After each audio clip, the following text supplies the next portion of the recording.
open the floor for discussion.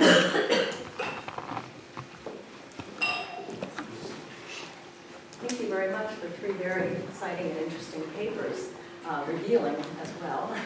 I had a couple of questions about the last paper on Italy. One of my questions is, does Italy's champion status today have to do with the precarization of male labor and lower and lower wages for traditionally better paid male workers? And my other question has to do with, well, maybe I'll just let you answer that question. I'll be blunt. I don't think so. It may be in the future, it may be. But the main reason is a bad reason. Well, I mean, I've shown you the good reason, although there are bad reasons there, inflation and all that, right? But I've shown you what worked in favor of women, right? But the bad reason of why Italy is the champion is that there are very few Italian women in the labor market. And those who are there tend to be highly educated. And since these figures are statistical average, those obviously put. So if you account, economists have done so, and also non-economists, but if you try to account for the fact that Italian women tend to be highly educated, much more highly educated than other women, because only the highly educated work, to put it bluntly, then the differential would go up. Sorry, the gap would go up, right? Women's pay would decrease because you would have the lowest paid entering the market. So in a way, paradoxically, if Italy, loses position in terms of being the champion, that may be a good news, because it means that more women, and especially the lowest paid, entered into the market. So that's, okay? So there are, as I said, bad and good reasons. But, yeah. I'll let other people ask questions. Thank you.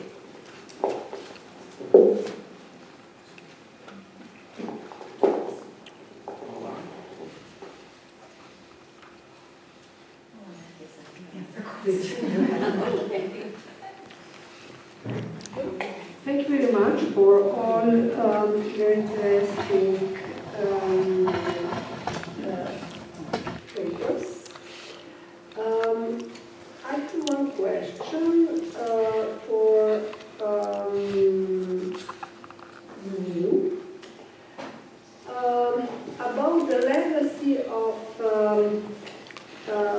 areas occupations of Italy in this topic, because we have now we saw a very general perspective, but in this case we have a particular topics. I don't know, in Naples or in Rome during the presence of allies, because this is very important for us and for comparison between especially South Italy situation and Trieste situation after 1935 until 1954. This is one question. Yes, the other is linked with the first two papers. The legacy of fascism in the field of work and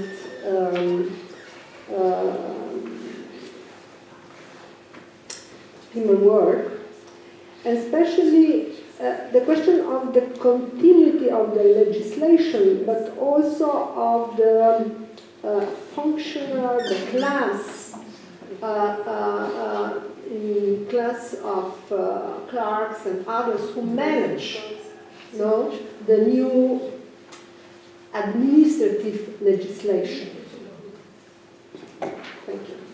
Okay, I'm beginning from the last one, for the last question, because of course, if we are looking at the main legislative intervention, especially of the 50s, concerning working women, we can find that despite the new principle of the Constitution, there's a kind of line of continuity with some laws of the fascist period.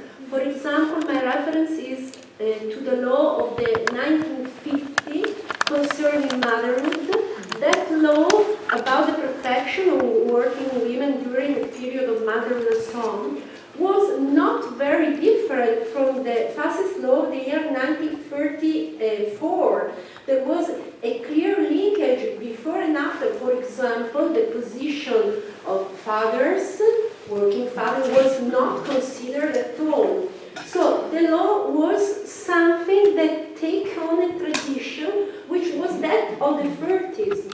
Another question is that I said before, it was that of the cultural heritage in the judiciary system, because many judges during the 50s, at the beginning of the 60s, went on deciding cases concerning working women, concerning gender pay gap and so on, with an attitude that was that of the fascist period, of the corporative laws.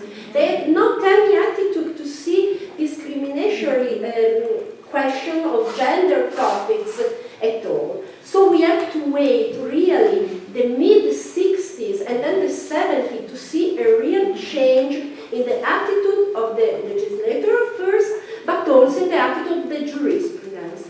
We can remember that women entered de facto in the judiciary system only in the year 68 because the law was the 63, then we had to wait for selections and so on. So only by the end of the 60s we began to find women in the judiciary system as judges, and the approach changed. For the other question, which was concerning, if I remember well, the difference between North-South and the presence of the allied forces. And yes, of course, in the main cities, I think Rome or also Naples too, women were employed also in the service linked to the presence of allied pact. This did not change, which was the real situation of women employed at that time, and the difference which were very strong between the northern Italy and the situation of employment of women in the north Italy and in the center and in the south of Italy. And this is a different, territorial difference, very, very important, that we can find till today. Because in Italy we have nearly 20-25% of difference in the employment rate. And this difference becomes more and more larger if you are going to the south. In many provinces in the south of Italy, till now we have only the 30% of women employed. Also, if they have the levels of the education as high as we can find here in northern Italy. So this was an important phase, of course, but it was not so widespread to change the real situation of working women in the South at the time, and later I think so. Thank you. I would like to add briefly only something about continuity and